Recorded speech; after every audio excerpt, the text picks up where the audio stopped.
मुझे एक बहुत ही डरावनी चीज पता चली। अभी अभी गूंथे हुए आटे में से एक कीड़ा रेंगकर बाहर निकला। घबराहट में मैंने उसे वहीं मार दिया। उसके बाद जो हुआ उस पर यकीन करना मुश्किल था। जब मैंने आटे को फाड़ कर देखा, वो आटा अजीब तरह से बदल चुका था। उसे देखते ही मैंने फौरन उसे कूड़ेदान में फेंक दिया। उस वक्त मुझे लगा कि ये बस किचन में कीड़े मकोड़ों की दिक्कत है, इसलिए मैंने फौरन पेस्ट कंट्रोल वालों को फोन किया। लेकिन इससे भी ज्यादा हैरान करने वाली चीज किचन के स्टोर रूम में हुई। यहाँ पर सारा सामान एकदम ताजा था, लेकिन सिर्फ एक रात में ही सब कुछ सड़कर खराब हो गया। ये तो बिल्कुल भी नॉर्मल नहीं था। इस अजीब नजारे को देखकर मुझे रात का डिनर कैंसिल करना पड़ा, ये पता करने के लिए कि क्या दिक्कत सामान में थी। मैं अपने बगीचे की तरफ भागा, जिसे मैंने बड़ी मेहनत से उगाया था, पर वहां भी सब कुछ तहस नहस हो चुका था। मैं हैरानी से अपने बर्बाद हुए बगीचे को देख रहा था। पहले तो मुझे लगा कि ये पास के किसी जंगली खरगोश का काम है, लेकिन सच्चाई इतनी सीधी सादी नहीं थी जितनी मैं सोच रहा था। इस वक्त मेरे पास इन अजीब चीजों के बारे में सोचने का टाइम नहीं था, क्योंकि आज मेरे रेस्टोरेंट की ट्रायल नाइट थी। अभी अभी इन्वेस्टर ने डिनर कैंसिल करने से मना कर दिया था, इसलिए अब मेरे पास दोबारा डिनर तैयार करने के लिए आधे घंटे से भी कम का वक्त था। इसी पर टिका था कि मेरा रेस्टोरेंट खुल पाएगा या नहीं, और मुझे इन्वेस्टमेंट मिलेगी या नहीं। और इस वक्त इन्वेस्टर पहुंच भी चुका था। ऐसे हाई क्लास मौके पर मैं सिर्फ मामूली सामान से ही एक टेम्पररी डिश तैयार कर पाया। हमने चीज सलाद के साथ ग्रिल्ड चिकन और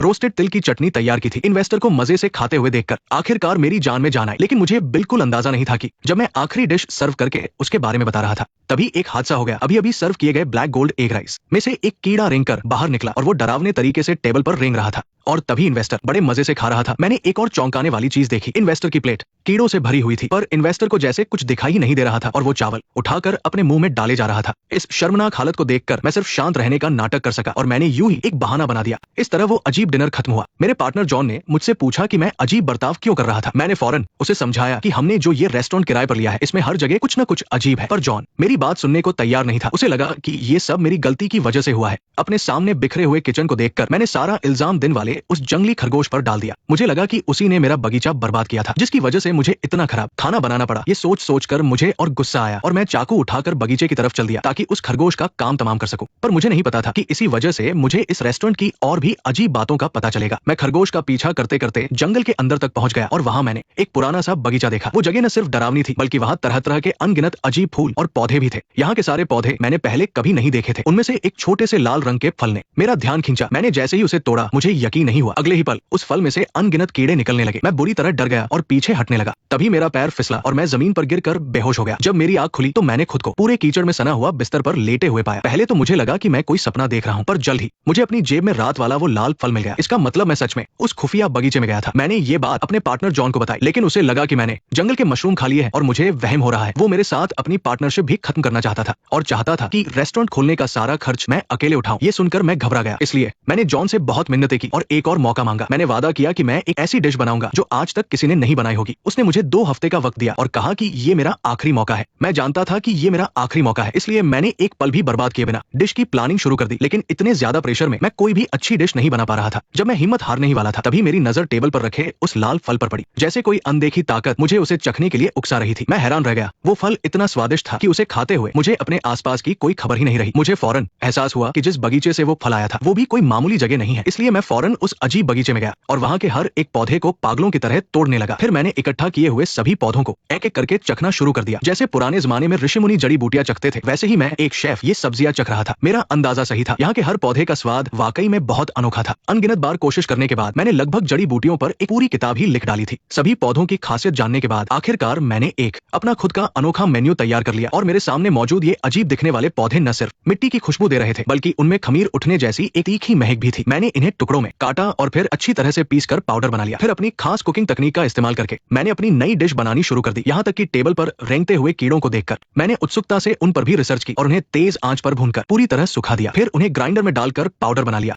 और उसे मसाले की तरह अपने सूप में छिड़क दिया, और फिर उसे तेज आंच पर पकाया। उसके बाद एक बहुत ही अजीब दिखने वाली डिश बनकर तैयार हुई। जॉन ने मेरी इस काली सी डिश को देखा और उसे लगा कि मैं कुछ भी अच्छा नहीं बना सकता। आखिरकार मेरे चाकू के डर से उसने धीरे से एक घूंट लिया। नतीजा वही हुआ जो मैंने सोचा था। वो एक ही बार में इस डिश के स्वाद का दीवाना हो गया। मेरा आत्मविश्वास बहुत बढ़ गया, लेकिन मैंने उसे उस खुफिया बगीचे का राज नहीं बताया, बल्कि मैं उन पौधों को तोड़ने का और भी ज्यादा आदी हो गया, और लगातार सुधार और नई नई कोशिशें करते करते मैं इस अनोखी जिंदगी में धीरे धीरे खोता चला गया। मुझे नहीं पता था कि इन जादुई पौधों से खाना बनाने की मुझे इतनी भारी कीमत चुकानी पड़ेगी। पार्टनर से वादा करने से एक रात पहले मैंने वो अनोखा मेन्यू तैयार कर लिया था। जब पार्टनर मेरी डिशेस चखने के लिए आया तो मैंने गर्व से खाना उनके सामने पारोस दिया, उस बदसूरत खाने को देखकर पार्टनर ने उसे बस हल्का सा चखा और मैं चुपचाप उनके चेहरे के भाव देख रहा था। जब उन्होंने कोई खास रिएक्शन नहीं दिया तो मैंने बाकी डिशेस भी टेबल पार लगा दी। मछली के अंडों से बने लाल फल, क्रीम सॉस से बेन सेफ और बैंगनी फूल और हरे प्याज के साथ फंगस वाली ब्रेड और जंगली मशरूम वाला एक अजीब सा टाट। ये सब देखने में ऐसा लग रहा था जैसे किसी के जूते के तलवे से गिरा हो। पार्टनर ने उसे थोड़ा सा चखा, लेकिन सारा खाना खाने के बाद पार्टनर ने मेरी जमकर तारीफ की। अगले दिन इन्वेस्टर्स के लिए डिनर पार्टी थी और मुझे अपनी कुकिंग पर पूरा भरोसा था। उस रात मैं खुशी से सो नहीं पाया। तभी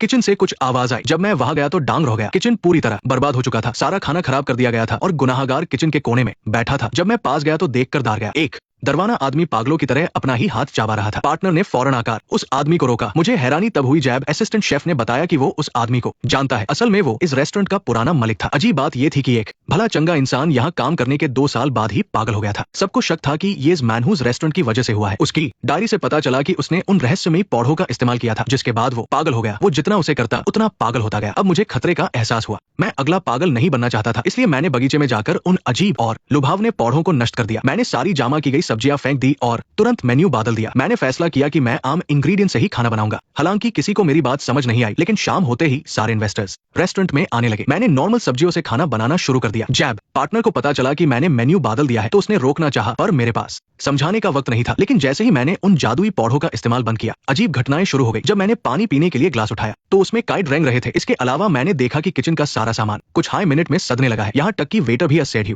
खाने से बीमार होने लगे। लेकिन बाकी शेफ्स को जैसे कुछ दिखाई नहीं दे रहा था। मुझे लगा शायद ये मेरा वहम है, इसलिए मैंने उन्हें खाना सर्व करने को कहा। मैं देख रहा था कि किचन का सारा खाना सड़ रहा है, फिर भी मुझे यकीन था कि ये बस मेरा वहम है। मैंने खुद खाना बनाने की ठान ली। मैं इधर उधर देखते हुए बिना मन के सब्जी काटने लगा और सब कुछ नजरअंदाज करने की कोशिश की। तभी मेरा ध्यान भटका और मैंने अपनी उंगली काट ली। किचन में हाहाकार मच गया। बुरी खबर यह थी कि बाहर कस्टमर्स की तबीयत भी खराब होने लगी थी। मेरा दिमाग सुन बैठ गया और मैं वही बेहोश हो गया। जब मेरी आंख खुली तो मैंने खुद को एक तहखाने में कैद पाया। मैंने वहां से भागने की कोशिश की, लेकिन रास्ता बंद था। मुझे लगा कि शायद यहाँ इस रेस्टोरेंट का कोई गहरा राज छुपा है। मैं कुछ समझ पाता उससे पहले ही पूरा तहखाना जोरों से हिलने लगा। ये जगह गिरने वाली थी। झटके बस 10-15 सेकंड तक लगे। झटके रुकने के बाद मेरे सामने एक गप्त दरवाजा खुल गया। ऐसा लगा जैसे ये भूकंप जानबूझकर मुझे रास्ता दिखाने के लिए आया था। वैसे भी मेरे पास बाहर निकलने का कोई और रास्ता नहीं था। चाहे इंसान हो या भूत, जिसने भी ये दरवाजा खोला था, मैं उससे मिलना चाहता था। मुझे इस रेस्टोरेंट का राज जाना था। दरवाजे के पीछे एक लंबी और तंग सुरंग थी। मैं मुश्किल से आगे बढ़ा और जल्द ही मुझे वहाँ एक इंसानी कंकाल दिखा। हड्डी के पास लिखी एक लाइन से पता चला कि ये एक जादूगरनी थी जो सदन को कंट्रोल करती थी। अब मुझे समझ आया कि रेस्टोरेंट का खाना इतनी जल्दी क्यों सड़ रहा था। जैसे ही मैंने उस जादूगरनी की हड्डियों को देखा, मुझे उसकी पूरी कहानी दिखाई देने लगी। यूज अजीब पौधों पर रिसर्च करना पसंद था और वो उनसे गांव वालों का इलाज करती थी। लेकिन लोगों ने उसके इस अनोखे तरीके को कभी नहीं अपनाया। इन पौधों को बचाने के लिए उसने अपनी जान की कुर्बानी दे दी और खुद को यहाँ जिंदा दफन कर लिया। जब मुझे यकीन हो गया कि वो जादूगरनी कोई बुरी आत्मा नहीं थी, मैं सुरंग के रास्ते जमीन पर वापस आ गया। बाहर निकलते ही मुझे वही जंगली खरगोश दिखा। मैंने तुरंत उस खरगोश को पकड़ा और वापस उस अजीब रेस्टोरेंट में चला गया। वहाँ अभी भी डिनर चल रहा था, लेकिन मेरे बिना कस्टमर्स असिस्टेंट शेफ के खाने से बिल्कुल खुश नहीं थे। मैं कीचड़ में सना हुआ वहां गया और खाना